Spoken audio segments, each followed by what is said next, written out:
All right, Bad Landlord, Part 2. Marvin, the POS landlord. Now, if you haven't seen my first cartoon on what it's like living with a slumlord, well, let's do a quick recap. Me and my friend Brewer lived in a duplex owned by Mark the landlord, not a very nice person, and he was known for constantly showing up unannounced for Gestapo inspections and letting his pillhead brother steal all my childhood toys out of the basement. And oh yeah, of course, he shut our water off, which forced us to use Mountain Dew to flush our poop down the toilet. All right, what a nice recap. Well, after dealing with all that, me and Brewer decided it was time to move on to greener pastures. And by greener pastures, of course, I mean moving to an even shittier house with an even shittier landlord. Hooray, hooray, hooray. Now, Brewer was the one that found this new place on good old Craigslist.com. Remember that website? Yeah, back then it wasn't just used for buying hookers and methamphetamine. I mean, it was mostly used for that, but you could also find houses to rent as well. So we make an appointment to check out a house that's in our price range, and that is where we first meet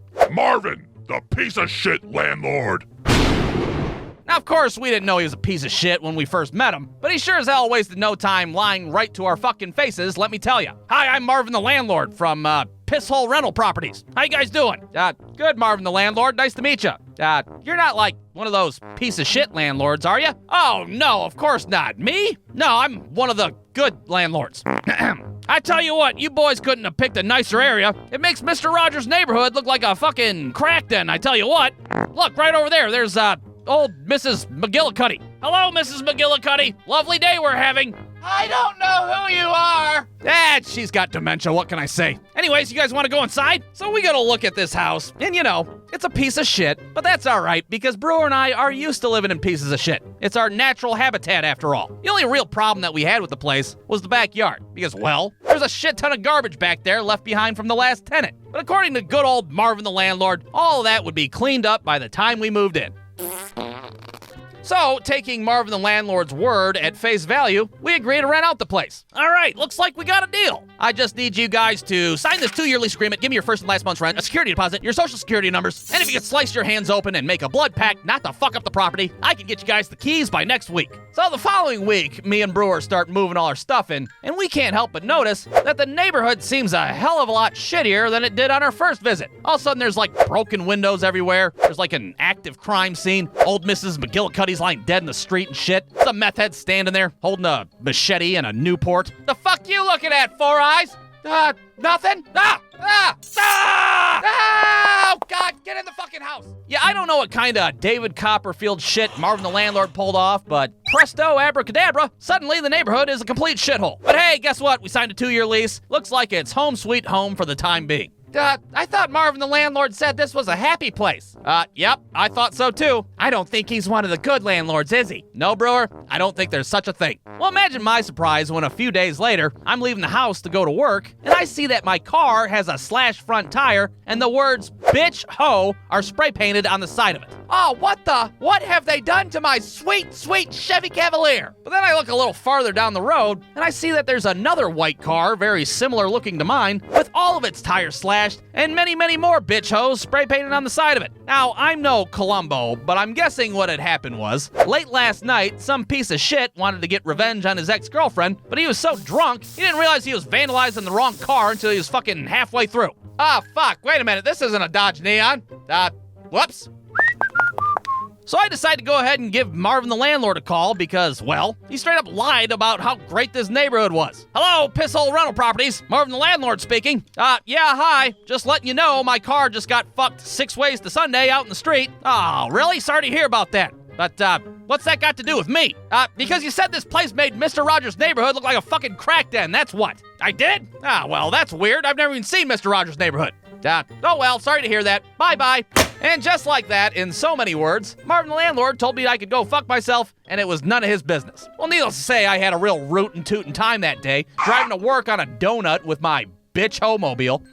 Dude, what the hell happened to your car? Shut up, Debbie, I'm a part-time NASCAR driver. Sponsored by Bitch Ho Enterprises. Fuck off, leave me alone. Now, lying about the neighborhood being a shithole is one thing, but another thing that Marvin the landlord seemed to gloss over was the fact that the house was completely infested with rats. Now, why was it infested with rats, you ask? Well, I don't know. Maybe it had something to do with the fucking mountain of garbage out back that was never taken care of. Now, you might have seen an old cartoon that I did 4,000 years ago about me fighting a bunch of rats over control of our household. But if you haven't, well, basically, these rats were our own personal shitty deadbeat roommates. They'd eat all our food in the kitchen. They'd use our fucking Netflix account without asking. You'd be trying to sleep at night. All of a sudden, a rat's trying to get you to co-sign on an auto loan for a used Honda Accord. Come on, man, my debt-to-income ratio's fucked. Just sign the bottom line. It's a good deal. Well, you can bet your ass that I called up Marvin the landlord to let him know about our little shitty rat situation. Hello, pisshole rental properties. Marvin the piece of shit, or Marvin the landlord speaking. Hey, Marvin the landlord, guess what? We got a bunch of rats in this bitch. Ah, what? You got rats? Are you sure? Yeah, Marvin, I'm pretty fucking sure. Ah, man, well, that's weird. I've never even seen rats there before. Oh well, sorry to hear that. Bye-bye. Hey, wait a minute, goddammit. Could you, I don't know, maybe send out an exterminator? An exterminator? You mean like one that costs money? Yes, Marvin, it's pretty fucking bad over here. Well, eventually, Marvin the landlord agrees to get somebody to come out to our house and deal with this goddamn rat situation. Well, imagine my surprise when a few days later, the doorbell rings.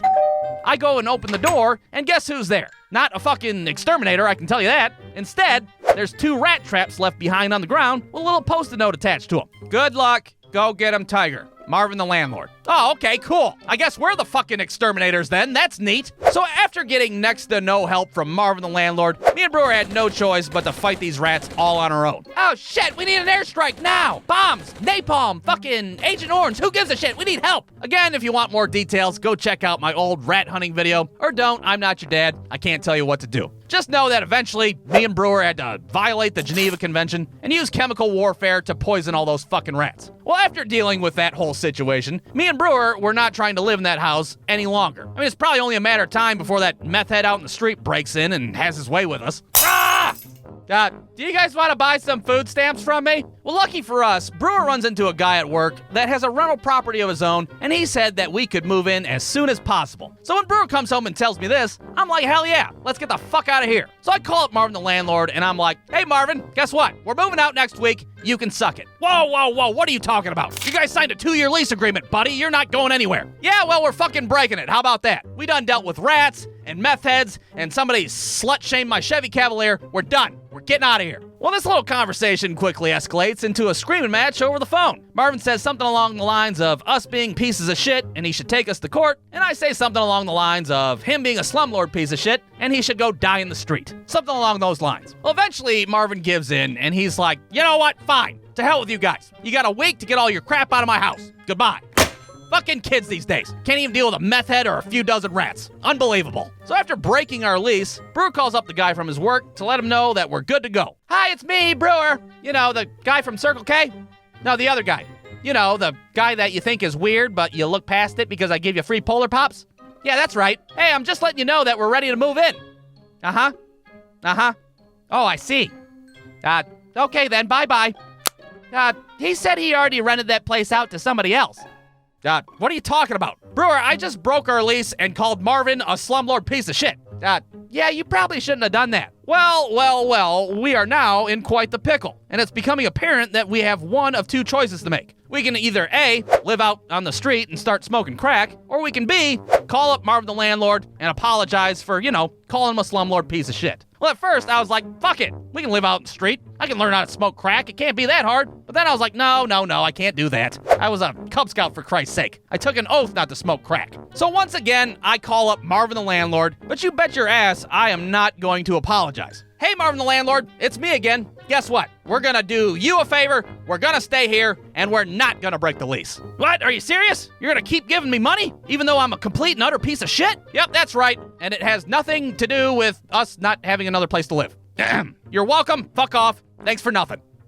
So in the end, I guess Marvin the landlord won the battle because we ended up staying in that shithole house. But you bet your ass, as soon as that lease was up, we got the hell out of there and moved on to greener pastures. And by greener pastures, I mean a halfway decent house with, believe it or not, a halfway decent landlord. Wow, look at that, we found one. But if you want to hear that story, well, you're just gonna have to wait till Well, never, because there really isn't much of a story to tell. I mean, there's no rats or meth heads out in the street. It wasn't fucking haunted. We didn't get a utility shut off. What can I say? Life's not always a goddamn M. Night Shyamalan movie. All right? So here's to you, Mark and Marvin, the pieces of shit landlords. If you're out there to this day still ripping people off, well, I hope your next eviction is a fucking nightmare, and I hope a sick cat pisses all over your carpets. The end. Brewstew.com